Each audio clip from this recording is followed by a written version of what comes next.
नमस्कार, इशारों इशारों में आपका स्वागत है। मैं हूं संकेत उपाध्याय। तो फैसला ले लिया गया भारतीय जनता पार्टी द्वारा। बीजेपी को ये लगा कि ये फैसला ठीक है। संडे को एक ऐसा फैसला लिया जिस पर गाज दो प्रवक्ताओं पर गिरी, एक नुपुर शर्मा, दूसरे नवीन जिंदल। और उम्मीद ये थी कि ये फैसला लेने से जो छवि को चोट पहुंची है अंतर्राष्ट्रीय स्तर पर, वो सुधर जाएगी और सब कुछ ठीक हो जाएगा। सब लोग अपने अपने घर चले जाएंगे और उसके बाद वापस बिजनेस एज यूजुअल जिसे कहा जाता है वो अपना चलता रहेगा।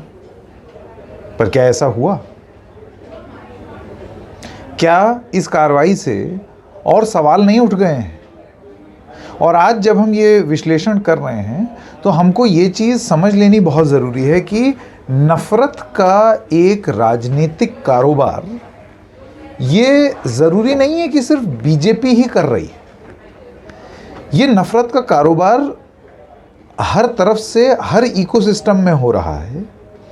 और जब दूसरा करता है तो दसियों किस्म के सवाल उठा दिए जाते हैं।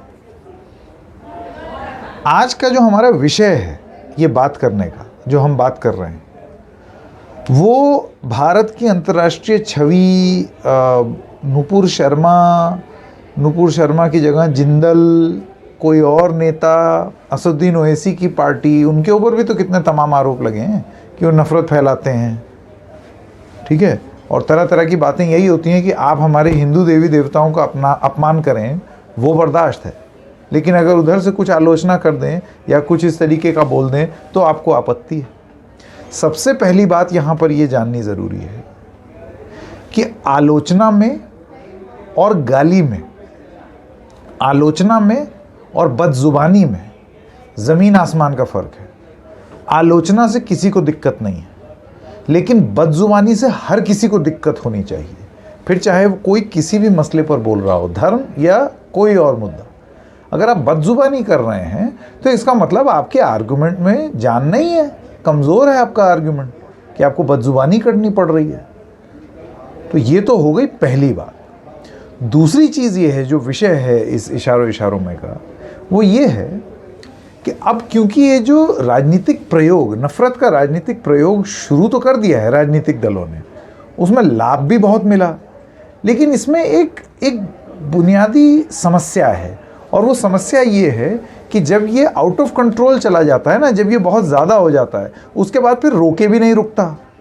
और ऐसे में आप क्या करें कि प्रयोग के चलते हुए आपने किसी चीज़ की शुरुआत तो कर दी, लेकिन अब आप रोकना चाह रहे हैं तो आप रोक नहीं पाएंगे। क्या कुछ ऐसा ही हो रहा है? आप देखिए, जब वो जो धर्म संसद हो रही थी उसमें तमाम तरीके की बातें बोली गई, शुरुआत में उसको इग्नोर किया गया, कार्रवाई नहीं की गई। बाद में वो ऐसा हो गया है कि अब आप कार्रवाई करना भी चाहें तो एक इकोसिस्टम उठ खड़ा होगा, वो आपको कार्रवाई नहीं लेने देगा और फिर घूम फिर के आप ढुलमुल करते रहेंगे।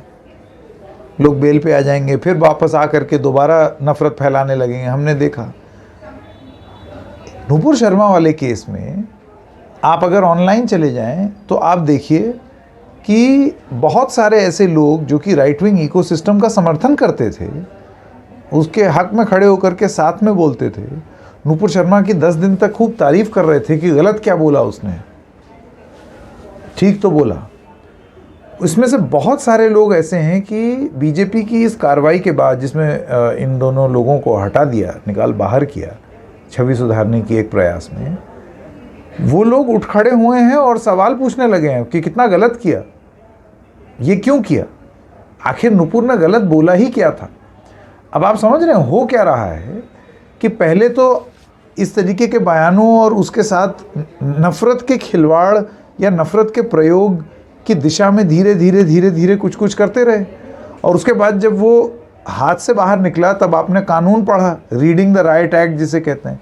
लेकिन अब इकोसिस्टम के ही कुछ लोग उठ करके खड़े हो गए। कितना डैमेज करेंगे वो मैं नहीं जानता। राजनीतिक रूप से बीजेपी को डैमेज होगा वो भी नहीं कह सकते, क्योंकि अभी बहुत दूर हैं चुनाव 2024 के या और सारे चुनाव। तो ये देश इतना बड़ा है, इसमें मुद्दे ऐसे हैं, इसमें कुछ 10 चीज़ें अभी और हो जाएंगी, उसमें फिर ये इकोसिस्टम एकजुट हो जाएगा। लेकिन नफरती प्रयोग आप किस हद तक लेकर के जाएंगे और नफरती प्रयोग आप करते रहेंगे राजनीतिक लाभ के लिए कि फिर वो आपके ही काबू से बाहर हो जाए। क्या वैसी स्थिति की ओर हम धीरे धीरे बढ़ रहे हैं क्या? आप देख लीजिए, चाहे आप कोई भी इकोसिस्टम उठा कर ले देख लीजिए। धर्म के आधार पर इकोसिस्टम, उसमें ये हो रहा है। जाति के आधार पर इकोसिस्टम, उसमें ये हो रहा है। आपकी सुनने को तैयार नहीं हो। बहुत सारे लोग जो हैं वो मतलब एकदम आग बबूले हो उठते हैं अगर आप जाति के आधार पर। जैसे मेरा ही एक कार्यक्रम जो है उसमें मेरी जाति ले आई जाती है बार बार, जबकि हम जानते हैं, हमारा ईमान जानता है, हमको कोई लेना देना नहीं है हमारी जाति से, लेकिन हमारे विश्लेषण में वो जाति ले आई जाती है जो लोग उसकी राजनीति कर रहे हैं। तो वो अपने आप में इकोसिस्टम इतना प्रबल और प्रखर हो गया है कि फिर राजनीति अब उसके इर्द गिर्द घूम रही है। यानी कि राजनीतिक प्रयोग में वो लाया ज़रूर गया, लेकिन फिर इकोसिस्टम राजनीति डिक्टेट करने लगी। ये चीज़ें हो रही हैं लैंग्वेज के आधार पर। आप देखिए साउथ इंडिया में क्या हुआ। पहले ये बोल दिया गया, वहाँ पर एक मंत्री ने ये बोला कि जो हिंदी बोलते हैं वो पानी पूरी या गोलगप्पे बेचते हैं। आज एक सदस्य डीएमके के जो तमिलनाडु में, उन्होंने ये बोल दिया जो हिंदी बोलते हैं वो निचली जाति के होते हैं, और बहुत ही भयंकर जाति सूचक शब्द उन्होंने प्रयोग किए, जिसका उल्लेख मैं यहाँ नहीं करना चाहता हूँ। मेरा कहना है कि नफ़रत अलग अलग तरीके से, धार्मिक रूप से की गई नफ़रत तो हमको दिख रही है, उसके बारे में हम चर्चा करते हैं लगातार, और ये वो हिंदू मुस्लिम, लेकिन नीचे ही नीचे ये जो अलग अलग स्तर पर नफ़रती प्रयोग लगातार होते चले जा रहे हैं, जाति, धर्म, भाषा, सबके आधार पर। कहीं ये ऐसा तो नहीं है कि ये सारे प्रयोग जो प्रयोग कर रहा है उसी के हाथ से निकल गए हों, क्योंकि मुझे तो अपने विश्लेषण में यही दिखता है कि अब ये सारे प्रयोग जो हैं ये अब आपके राजनीतिक हाथ से बाहर जा चुके हैं। अंग्रेज़ी में एक कहावत है, अंग्रेजी कहावत नहीं, मतलब अंग्रेज़ी में एक एक्सप्रेशन है जिसको कहते हैं फ्रैंकेनस्टाइन मॉन्स्टर। इसका मतलब ये है कि आप एक दैत्य तैयार करते हैं, लेकिन फिर वो दैत्य आप ही को खा जाता है। तो ये कुछ उसी तरीके की स्थिति तो नहीं हो रही है नफ़रत को लेकर के इस देश में।